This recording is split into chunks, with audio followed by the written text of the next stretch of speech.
오늘 이 저녁에 우리에게 주시는 하나님의 말씀은 우리 사무엘상 9장 우리 15절에서 17절까지의 말씀을 우리 함께 교독하도록 하겠습니다.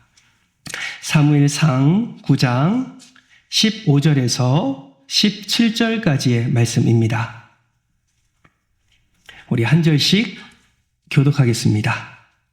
우리 15절에서 17절까지입니다. 제가 15절 읽겠습니다.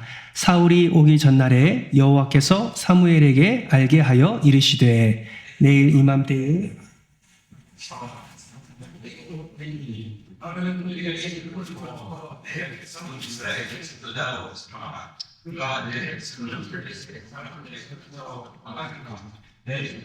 부르짖음이 내게 상달되었으므로 내가 그들을 돌보았다 하셨더라. 같이 읽습니다. 사무엘이 사울을 볼 때에 여호와께서 그에게 이르시되 보라, 이는 내가 내게 말한 사람이니 이가 내 백성을 다스리리라 하시니라. 아멘.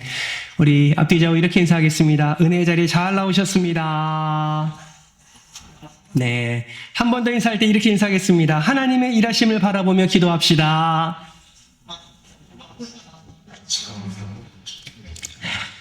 네, 신약과 구약 성경의 첫 부분을 보면 사단이 직접 시험하는 이야기가 등장합니다.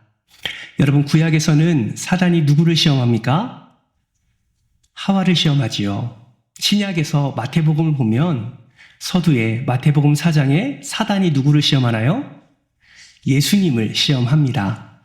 구약에서는 하와를, 또 신약에서는 예수님을 시험하는 그런 내용이 등장하지요.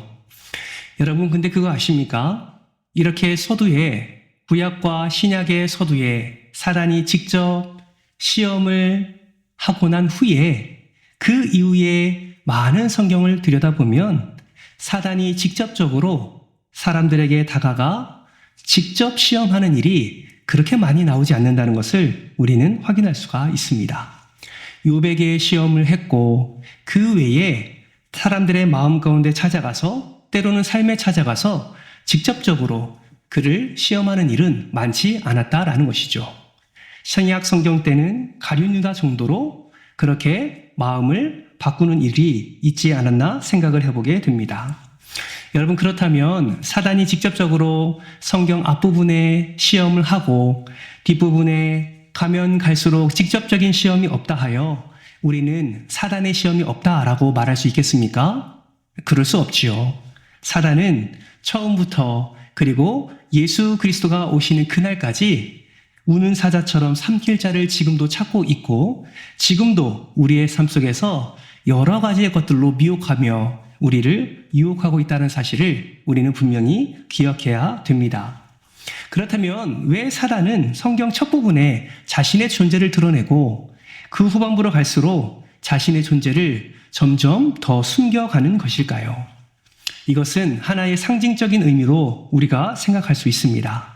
그 악한 영적 세력이 처음부터 마지막까지 계속 활동하고 있지만 그 활동하는 가운데 사단의 전략이 무엇인지를 우리가 확인할 수 있다라는 것입니다. 이것을 통해서 우리는 어떤 사단의 전략을 확인할 수 있을까요? 악한 사단이 우리 수많은 사람들, 그리스도인들을 넘어뜨리려 할 때에 사단은 이러한 전략을 잘 사용합니다. 이것을 잘 나타내주는 책이 하나가 있는데요. 그것이 무엇이냐면 바로 C.S. 루이스의 스크루테이프의 편지라는 책입니다. 이 책은요, 삼촌 악마가 조카 악마에게 편지를 보내는 내용으로 기록되어 있는 책입니다. 삼촌 악마 스크루테이프는 신참 악마인 이 조카에게 성도들의 신앙생활을 어떻게 효과적으로 방해할 수 있는지에 대한 31가지의 내용을 편지로 작성하여 보내는 내용이 기록된 것이 바로 스크루테이프의 편지라는 책입니다. 여러분, 31통의 편지 중에 7번째의 편지는 이렇게 기록하고 있습니다. 지금 삼촌 악마가 조카 악마에게 보내는 편지예요. 7번째 편지에 이렇게 시작합니다. 환자에게 내 존재를 꼭 숨길 필요가 있느냐고 묻는 이유를 모르겠구나. 적어도 투쟁의 현 단계에서는 최고 사령부에서 이미 내려온 대답이 있지 않느냐. 당분간은 정체를 숨기는 것이 우리의 정책이다. 이렇게 편지가 시작이 됩니다. 무엇을 의미할까요? 사단의 전략 중에 최고의 전략은 자신을 숨기는 전략이다라는 것입니다. 지금도 우리 눈에는 보이지 않습니다. 그러나 사단은 지금도 우리의 삶 가운데 함께하고 있고 우리의 삶 속에서 우리를 넘어뜨리기 위하여, 우리를 하나님과의 관계 속에서 멀어지게 하기 위하여, 심지어 우리의 영이 사망을 경험하도록 하기 위하여 조용히 자기를 숨긴 채 다가와서 우리에게 부정적인 생각을 심어주고 있는 것이 지금 사단의 전략이다라는 것을 이 책을 통해서 우리는 확인할 수가 있습니다. 그렇습니다, 여러분. 오늘 하루를 살아가는 동안에 우리의 삶 속에 이러한 사단의 전략에 우리는 노출이 되어지고 그것으로 말미암아 우리는 원치 않는 그런 부정적인 생각과 불안함과 불평과 불만 가운데 사로잡혀 오늘 하루를 살았는지도 모릅니다.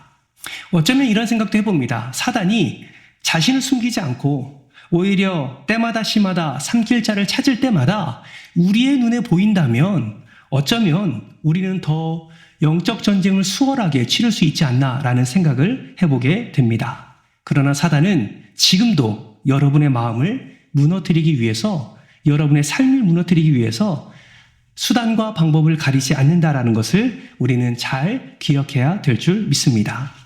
눈에 보이지 않는 사단, 자신의 정체를 숨기는 사단, 그것으로 말미암아 우리의 삶 가운데 어떠한 안 좋은 영향력을 미치냐. 우리는 새로운 삶을 살아가는 동안에 삶 속에서 일어나는 상황과 사건 가운데 사단의 존재를 잊어버린 채 그 상황과 그 사건에만 매몰되어 생각하고 판단하는 경우가 너무나 많습니다. 상황을 탓하게 되고 사람을 탓하게 되는 것이죠. 혹여나 여러분의 삶 속에 이러한 상황을 탓하고 나 자신의 어떠함이 아니라 다른 사람을 탓하는 일들이 너무나 많이 일어나고 있다면 어쩌면 우리는 너무 쉽게 사단의 전략에 우리는 걸려 넘어지고 있지는 않은가 생각을 해봐야 합니다. 여러분, 우리가 왜 진리의 말씀을 붙잡지 못하고 그러한 사단의 그러한 전략 가운데, 그러한 사단의 미혹에 우리가 걸려 넘어지게 되는 것일까요? 여러분, 그것은 우리의 신앙이, 우리의 믿음이, 그리고 하나님의 놀라운 그 은혜가 때로는 우리의 눈에 정확하게 보이지 않기 때문이 아닌가 생각을 해보게 됩니다. 여러분, 하나님과의 관계가 어떠하십니까? 마치 하나님과의 관계와 나와의 관계가 우리가 너무나 익숙한 그래프나 수치로 드러나는 것을 우리 눈에 보게 된다면 우리는 더 목표치를 상향해서 그것을 향해 열심히 달려갈 수 있을 것 같습니다. 그런데 그거 아십니까? 하나님과의 나와의 관계, 내 신앙의 정도, 내 영적 상태, 이런 것들은요, 우리 눈에 잘 보이지 않고 잘 나타나지 않습니다. 어플을 열어서 오늘의 날씨나 미세먼지를 확인하듯이 휴대폰의 배터리가 어느 정도 상태에 있는지 확인할 수 있다면 어쩌면 우리 신앙생활은 그리 어렵지 않을 수도 있습니다. 그런데 그러한 것이 신앙생활이 아니죠. 우리 눈에 보이지 않습니다. 그러다 보니 갑작스럽게 일어나는 문제와 사건 앞에 우리는 잘 넘어지게 되고 우리가 하나님을 바라고 찬양했던 우리의 모습은 온데간데 없고 세상 사람들과 똑같은 그런 원망과 불평을 쏟아내는 일들이 너무나 많이 일어나게 된다라는 것이죠. 그러한 일들이 반복되다 보니 우리의 신앙은, 우리의 믿음은 침체되어 가고 마치 우리가 하는 형식과 우리가 하는 어떤 전통과 우리가 하는 어떤 행위가 정말 신앙이 좋고 믿음이 좋다라고 판단되어지는 기준이 되어가고 있는 것을 우리는 확인할 수가 있습니다. 여러분, 기도도 마찬가지입니다. 기도도 눈을 들어 확인할 수 없기 때문에 너무나도 어렵게 느껴지는 것이죠. 하나님이 내 기도를 듣고 계신가? 하나님이 내 기도에 반응하고 계신가? 하나님은 응답하시는 하나님이라고 하는데 내가 기도하는데 언제 응답해 주시나? 이런 것들을 깨닫지 못해서 답답할 때가 우리 안에 있다라는 것입니다.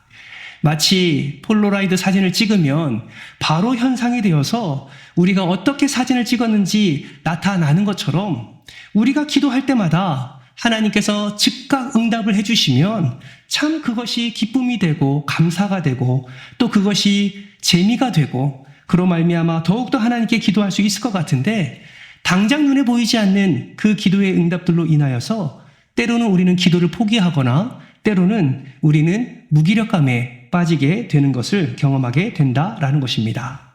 여러분, 오늘 본문 말씀은요, 이러한 보이지 않는 기도, 그리고 이러한 보이지 않는 우리의 신앙생활, 우리의 믿음, 이러한 것들에 대해서 더 정확하게 하나님이 바라고 계시는 것이 무엇인지를, 그리고 하나님이 일하게 하시는 그 바라봄의 기도가 무엇인지를 우리로 하여금 깨닫게 해줍니다. 여러분, 우리가 읽은 오늘 교독한 이 말씀의 내용이 무엇입니까? 정리해보면 이러한 내용입니다. 하나님께서 사무엘에게 말씀하시는 것이죠. 내가 한 사람을 너에게 보낼 것인데 너는 그 사람에게 기름을 부으라 라는 내용이 바로 오늘 우리가 교독한 말씀입니다. 여러분, 하나님이 사무엘에게 보낸 그 한 사람의 이름이 무엇입니까? 사울이지요. 하나님은 사울을 택하셔서 그를 보낼 테니 그에게 기름을 부으라 라고 명령을 하십니다. 여러분, 왜 사울을 택하셨습니까? 왜 사울을 사무엘에게 보냈을까요? 사무엘에게 보낸 이후에 왜 사무엘을 통해서 기름을 부으라고 말씀하십니까? 그 이유가 오늘 우리가 읽은 본문 16절 말씀에 함께 나옵니다. 우리 화면을 보면서 같이 한번 읽어볼까요? 16절 말씀입니다. 시작. 내일 이맘때에 내가 베냐민 땅에서 한 사람을 내게로 보내리니 너는 그에게 기름을 부어 내 백성 이스라엘의 지도자로 삼으라. 그가 내 백성을 블레셋 사람들의 손에서 구원하리라. 아멘. 여러분, 하나님이 지금 사울을 사무엘에게 보냅니다. 기름을 부으라고 말씀하세요. 기름을 붓는다는 것은 왕으로 삼겠다라는 것이죠. 여러분, 하나님이 사울을 왕으로 세운 이유가 무엇입니까? 16절 말씀에 보니까 하나님께서 자기 백성을 블레셋 사람의 손에서 구원하기 위해서 사울을 지도자로 삼았다라는 것을 우리는 확인할 수가 있습니다. 여러분, 그렇다면 그 당시에 이스라엘 백성들은 블레셋에게 어떤 존재였기에 이렇게 하나님이 직접 나서서 그 구원의 과정을 친히 이끌어 가시는 것일까요? 여러분, 그 당시에 이스라엘은요, 블레셋의 압제에서 벗어나지 못하고 있었습니다. 이스라엘이 블레셋 손에서 벗어나기 위해서 노력을 안 한 것이 아닙니다. 때를 따라 돕는 은혜를 바랬고 또 기도했고, 우리가 두 장을 앞서 가보면 사무엘상 7장 말씀에 보면 사무엘의 기도를 통해서 하나님이 블레셋과의 전쟁, 그 미스바에서 일어난 전쟁 통해서 승리까지 허락해 주셨습니다. 그래서 이스라엘이 잃어버린 그 수많은 것들을 다시 회복하게 하나님께서 은혜를 베풀어 주셨지요. 그러나 그 전쟁에서의 승리됨에도 불구하고 이스라엘은 여전히 블레셋의 손아귀에 있었습니다. 계속되는 위협과 압제로부터 완전히 벗어나지 못한 상태에 있었다라는 것이죠. 그런데 오늘 본문 16절 말씀에 보니까 하나님은 무엇을 말씀하고 계십니까? 끝까지 이스라엘 백성들을 괴롭히는 그 블레셋의 손에서 내가 구원해 내겠다. 이 일을 사울을 통해서 감당하겠다. 내가 이 일을 행하겠다라는 것을 오늘 말씀을 통해서 우리에게 말씀하고 있습니다. 그렇다면 하나님께서 이렇게 결단하신 이유가 무엇일까요? 그렇게 블레셋 사람들을 손에서 구원하게 하겠다라는 이 약속과 이 결단을 행하게 하신 그 이유가 무엇일까요? 그 이유는 앞서 말한 사무엘상 7장의 내용과 그리고 오늘 함께 읽은 본문 말씀에서 공통적으로 언급되어지는 내용이 바로 그 이유입니다. 어떤 것이 공통적일까요? 여러분, 사무엘상 7장 8절과 9절 말씀을 한번 보실까요? 이 말씀은요, 블레셋이 이스라엘을 쳐들어왔을 때에 이스라엘 백성들의 모습이 기록되어 있습니다. 8절은 제가, 9절은 여러분이 함께 교독 한번 해보겠습니다. 8절입니다. 이스라엘 자손이 사무엘에게 이르되 당신은 우리를 위하여 우리 하나님 여호와께 쉬지 말고 부르짖어 우리를 블레셋 사람의 손에서 구원하게 하소서 하니. 9절 같이 있습니다. 시작.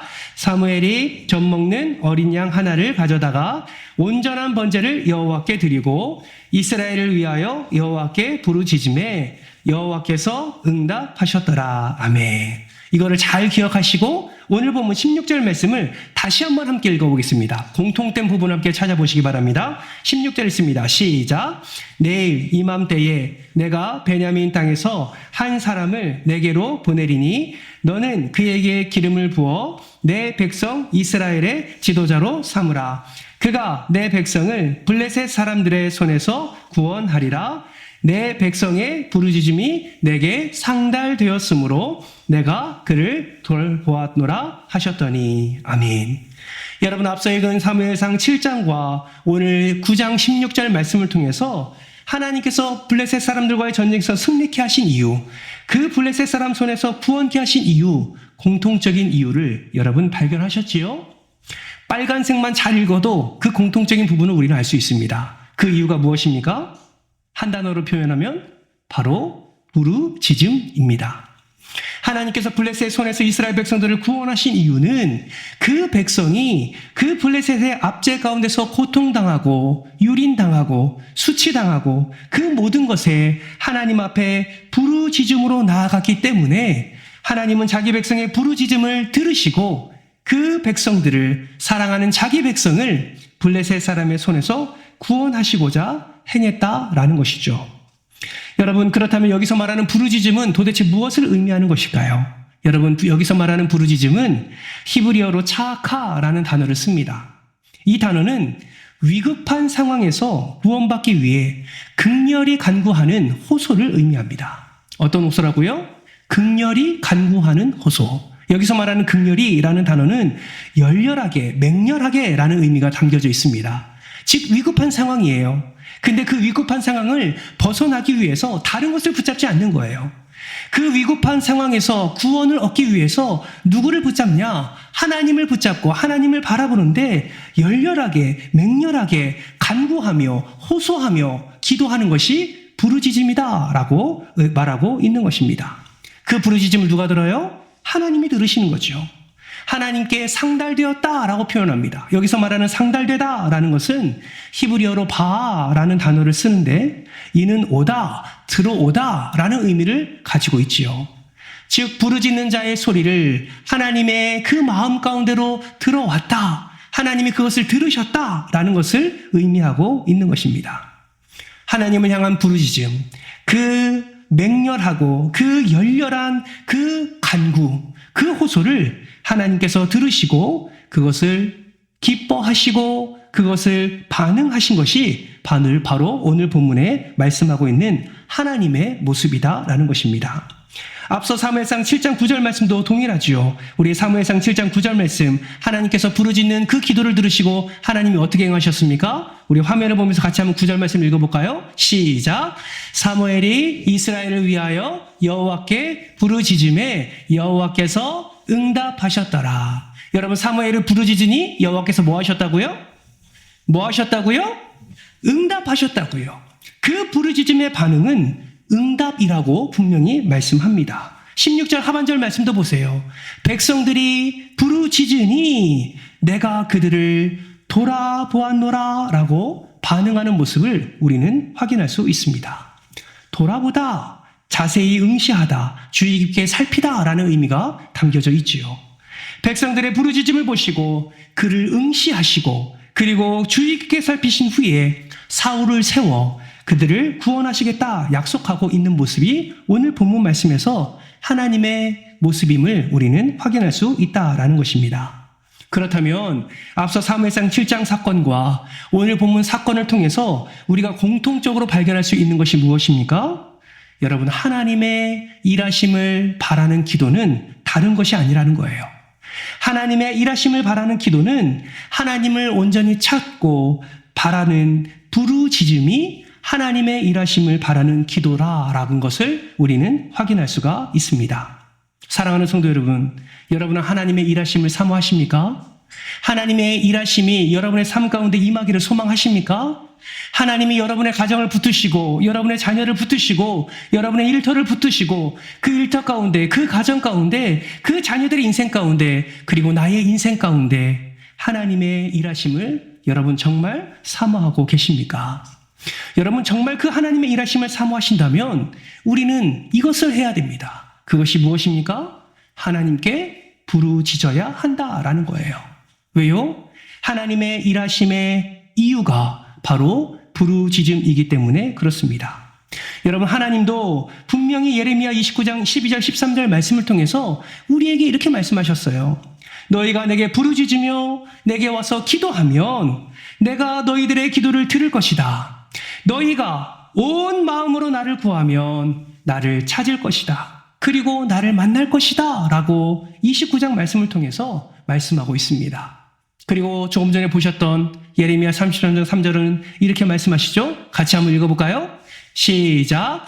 너는 내게 부르짖으라. 내가 내게 응답하겠고 내가 알지 못하는 크고 은밀한 일을 내게 보이리라. 아멘. 여러분, 하나님은 우리가 전심으로 부르짖을 때 일하시는 분이심을 기억하시기를 바랍니다. 우리가 전심으로 부르짖을 때 크고 은밀한 일을 우리에게 보이십니다. 우리가 부르짖을 때에 감히 상상할 수 없는 방법으로 우리의 블레셋과 같은 문제 속에서 우리를 구원해 내십니다. 우리가 부르짖을 때에 감당할 수 없는 두려움과 환난 속에서도 세상이 감당할 수 없는, 세상이 줄 수 없는 그 평안과 기쁨을 우리에게 허락해 주시는 분이 바로 하나님이십니다. 여러분, 정말 이러한 은혜를 사모하신다면 여러분 부르짖으시기를 주님의 이름으로 축복합니다. 여러분, 부르짖음의 기도 여러분 언제 해보셨습니까? 정말 간절하게 부르짖는 기도 언제 해보셨습니까? 너무나 간절해서 다른 기도할 수 없는 그 상태, 그저 주의 이름만 불러도 주의 이름만 부를 수밖에 없는 그 간절함의 상태, 여러분 언제 그런 마음으로 기도한 적이 있으십니까? 여러분 지금 어떻게 살아가고 계신가요? 여러분, 우리는 어떤 상황과 어떤 사건과 문제에 사로잡혀 살면서 기도는 하지만 어느 순간 우리의 입술과 우리의 마음 가운데 부르짖음이 사라지고 있습니다. 우리에게 들은 지식은 있어요. 우리에게 들은 믿음은 있습니다. 그러나 그 들은 지식과 그 들은 믿음으로 기도할 때에 설마 하는 마음으로, 어떨 때는 기도해서 들어주시면 좋고 안 들어주시면 말고 혹시 이런 마음으로 기도하고 있지는 않으신가요? 차악하, 위급한 상황 속에서 구원을 받기 위해 극렬히 간구하는 호소, 여러분의 기도 속에 찾아보실 수 있으십니까? 기도가 중요한 거 알지요? 여기 모인 분들 중에서 기도 중요하지 않다라는 사람 아무도 없습니다. 기도하면 하나님 응답하신다는 거 알지요? 그거 모르는 사람 여기 없습니다. 수십 년 신앙생활하면서 그 기도의 중요성을 누구보다 잘 알고 그 기도의 중요성을 알기 때문에 이 자리에 나오신 것 아니겠습니까? 그런데 가만히 우리의 기도의 삶을 보면 어느샌가 간절함이 없는 기도, 어느샌가 습관처럼 그저 시간만 때우는 그 기도의 자리, 어느 순간 하나님에 대한 사모함과 하나님에 대한 믿음은 온데간데 없고 그저 하나님 앞에 내 삶을 간절함으로 내어드리지 않는 그 기도의 모습이 우리의 기도의 자리를 채우고 있지는 않은지 우리는 점검해 봐야 된다라는 것을 반드시 기억하시기를 바랍니다. 여러분의 기도를 점검해 보십시오. 정말 블레셋의 손에서 구원받기 위해서 그 압제 가운데서 벗어나기 위해서 간절함으로 부르짖는 부르짖음이 여러분의 기도에 담겨져 있는지 점검해 보십시오. 하나님이 들으시면 빨리 응답해 줘야겠다라고 생각할 정도의 그 간절한 부르짖음이 여러분의 삶 속에서 일어나고 있는지 여러분 점검해 보시기 바랍니다. 여러분 기억하십시오. 하나님을 향한 그 부르짖음의 양은 하나님을 사모하는 양에 비례합니다. 하나님을 향해 부르짖는 것은 하나님을 향한 믿음에 비례한다라는 사실을 여러분 기억하시기를 바랍니다. 여러분 내 믿음이 얼마나 좋은지 좋지 않은지 점검하고 싶으십니까? 여러분의 기도의 자리를 점검해 보십시오.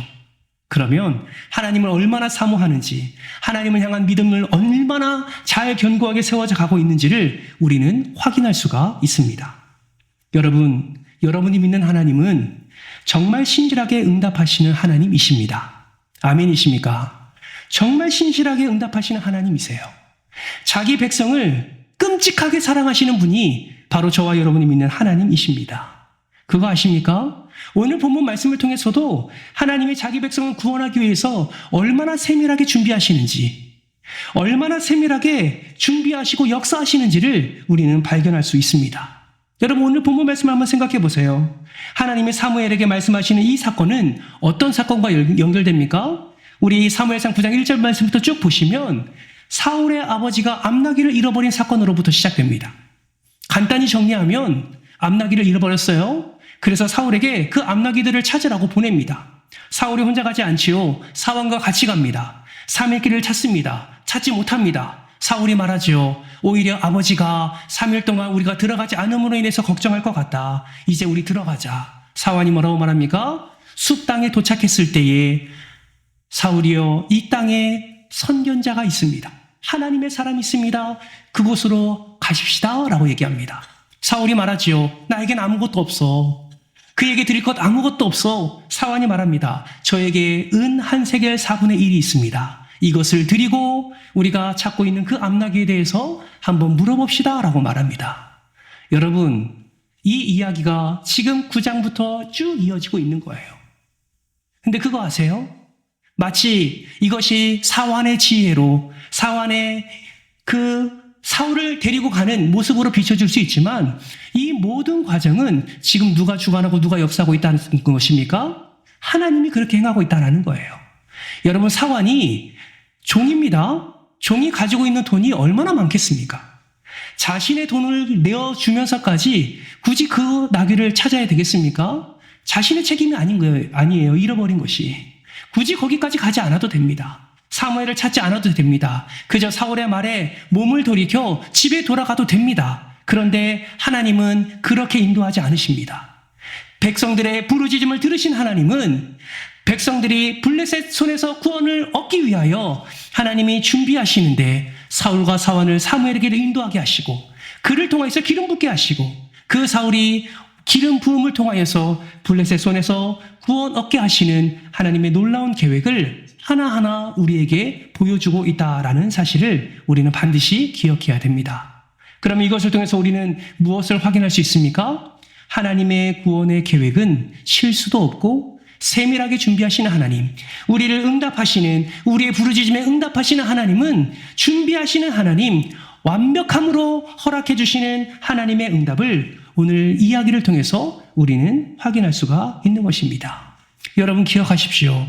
하나님은 우리의 부르짖음에 응답하실 때 하나님은 친히 세밀하게 준비하시고 친히 자신의 모든 능력을 다하여서 역사하시는 하나님이심을 기억하시기를 주님의 이름으로 축복합니다. 결국 사무엘과 사환은 어디로 갑니까? 사울과 사환은 사무엘을 만나게 되죠. 그리고 하루 전날 사무엘에게 환상으로 말씀하십니다. 사울을 보낼 거야. 그 머리에 기름을 부어라. 그를 통해 구원을 이룰 것이다. 내가 이스라엘 백성들을 돌보겠다. 여러분, 하나님은 백성들의 부르짖음에 응답하시는 하나님이십니다. 아주 신실하게, 아주 진실하게, 아주 섬세하게 그 부르짖음으로 반응하시는 분이 바로 저와 여러분의 하나님이심을 기억하시기를 주님의 이름으로 축복합니다. 그렇다면 하나님의 일하심을 바라는 우리는 어떻게 기도를 해야 될까요? 여러분, 먼저 우리의 시선을 하나님께 고정시켜야 합니다. 여러분, 혹시 손바닥으로 눈을 가려본 적이 있으십니까? 여러분, 손바닥을 눈에 가까이 대면 될수록 어떻게 됩니까? 앞에 있는 것은 하나도 보이지 않게 되지요. 여러분, 작은 손바닥 때문에 다른 것을 볼 수 없습니다. 작은 손바닥과 비교할 수 없는 하늘을 가리는 것이 바로 작은 손바닥입니다. 왜 우리가 하나님께 시선을 고정해야 됩니까? 우리의 문제에 우리의 마음과 우리의 시선이 고정되고 나면 그 크신 하나님을 바라볼 수 없게 되기 때문에 그렇습니다. 여러분, 그래서 우리가 해야 될 것이 무엇입니까? 내가 가지고 있는 문제와 내가 가지고 있는 걱정과 내가 가지고 있는 염려를 십자가 앞에 내려놓아야 합니다. 왜 내려놓아야 합니까? 그래야 십자가가 보이기 때문이죠. 여러분, 혹여나 지금 하나님 앞에 은혜로 살아가면서도 여러분 문제를 여러분 바라보며 문제에 여러분의 마음을 빼앗기고 있지는 않으십니까? 여러분, 여러분의 문제가 여러분의 눈앞에 가리워지게 되면 여러분, 하나님이 보이지 않습니다. 하나님이 보이지 않으니 하나님을 찾지도 않지요. 하나님을 찾지도 않으니 하나님의 일하심을 기대하지도 않습니다. 그러니 계속 세상적인 방법만 찾게 되고 결국 그것마저 안 되면 오히려 하나님을 원망하는 자리에까지 나아가게 되는 것입니다. 사랑하는 성도 여러분, 문제에 사로잡힌 분이 계시다면 그 문제에서 잠시 뒤로 물러나서 하나님을 바라보기에 힘쓰는 여러분 되시기를 주님의 이름으로 축복합니다. 그리고 그 다음에 뭘 해야 돼요? 그 다음에 엎드리는 거예요. 그 다음에 간절함으로 부르짖어 기도하는 것입니다. 그 간절함의 부르짖음을 들으신 하나님은 여러분의 기도를 반드시 들으시고 여러분의 기도에 반드시 응답해 주실 줄 믿습니다. 사랑하는 성도 여러분, 여러분이 믿는 하나님이 전능하신 엘샤다이 하나님을 여러분 믿으시기를 주님의 이름으로 축복합니다. 여러분의 삶을 감찰하시고 여러분의 삶을 살피시는 엘로이 하나님이심을 여러분 믿으시길 바랍니다. 지금도 여러분이 가지고 나온 모든 기도 제목을 하나님은 부르짖어 기도하기를 기다리고 계시고 그 부르짖어 기도하실 때에 하나님께서는 친히 일하셔서 여러분의 삶 가운데 그 감당할 수 없는 블리셋과 같은 문제들이 하나님의 은혜로 구원받게 되고 해결되게 되고 하나님의 놀라운 은혜를 충만히 누리게 될 줄 믿습니다. 정말 바라고 소망하기는 오늘 이 기도의 자리가 여러분이 하나님을 향한 그 부르짖음의 기도가 회복되는 자리가 되기를 주님의 이름으로 축복합니다. 간절한 마음으로 부르짖으십시오. 하나님께서는 여러분의 마음과 삶을 그 부르짖음을 통하여 받으시고 하나님께서 응답해 주실 줄 믿습니다. 오늘 이 시간 간절한 부르짖음으로 하나님이 놀라운 은혜, 그 회복의 은혜, 놀라운 복을 내리시는 하나님의 은혜를 충만히 누리시기를 주님의 이름으로 축복합니다.